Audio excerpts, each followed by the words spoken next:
न्याय क्रांती न्यूज, अन्यायाविरुद्ध आवाज.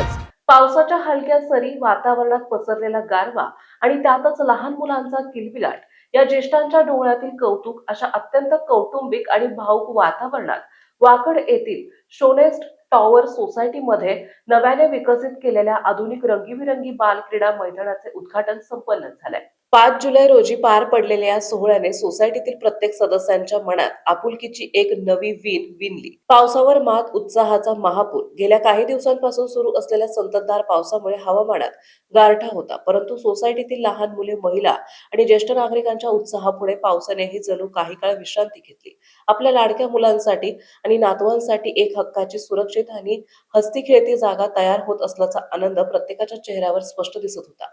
आबालवृद्धांचे सहकार्य आणि अनोखा सोहळा मैदानाची उभारणी केवळ आधुनिक तंत्रज्ञानाने झाली नाही, तर त्यात सोसायटीतील प्रत्येक सदस्यांची भावना जोडलेली आहे. उद्घाटन प्रसंगी लहान मुलांनी मारलेल्या आनंदाच्या किंकाळ्या आणि त्यांच्या पाठीवर कौतुकाचा हात ठेवणारे ज्येष्ठ नागरिक पाहून संपूर्ण परिसर एका मोठ्या कुटुंबासारखा भासत होता. ज्येष्ठ नागरिकांनी आणि महिलांनी स्वतः उपस्थित राहून व्यवस्थापन समितीच्या या कौतुकास्पद पावलाला मनापासून आशीर्वाद दिले.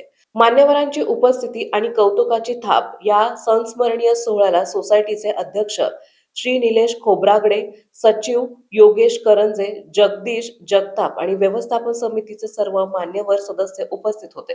तसंच या आनंदाचे साक्षीदार होण्यासाठी प्रसिद्ध मीडिया न्यूज रिपोर्टर जवाहर व्यास यांनीही विशेष उपस्थिती लावून कार्यक्रमाची शोभा वाढवली.